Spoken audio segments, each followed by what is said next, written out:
Hi there and welcome to another video. It's nice to have you here. If you're new to my channel, my name is Matthias and I'm an underwater cinematographer and filmmaker based here in Zurich, Switzerland.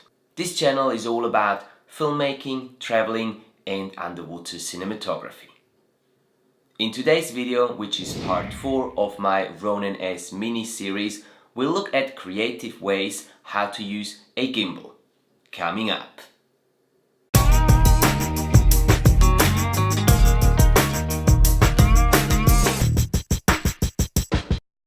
I'm probably not telling you anything new when I say that the main reason for using a gimbal is to be able to get shots, in particular shots with movement, that otherwise you would just not be able to get.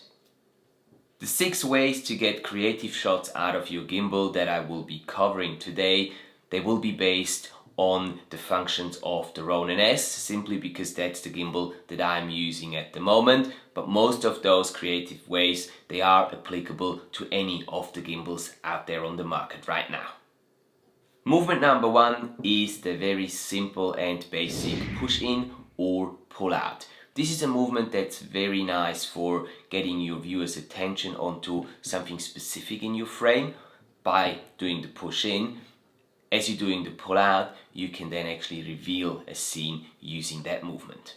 Number 2 is our orbit. So imagine your subject, your main subject is being the sun, and what you're doing with the camera is that you're circling, orbiting around that object or that person, revealing whatever is behind that person. It's a very dynamic move and it also works very well as a speed ramp transition. Movement number 3 is our reveal, which can either be a horizontal reveal or a vertical one, where you try to have something in the foreground that blocks your field of view, and then you're revealing either or moving the camera either to the right or to the left, up or down, revealing whatever your main subject is that is in the background. This can be a very nice opening shot and it also involves your viewer very much into your content. Movement number 4 is the follow shot, and there's different options, different ways you can do this. You can follow a person from behind, keeping approximately the same distance, or you can walk in front of a person, letting them come towards you, keeping roughly the same distance. Also, you can either have the entire person in the frame, you can have only the face of that person in the frame.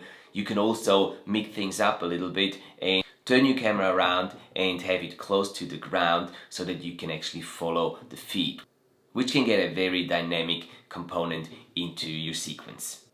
Movement number 5 is using our gimbal to create a hyperlapse. Now, a hyperlapse is like a time lapse, but it's not stationary, rather it is moving while you're taking the pictures for the time lapse.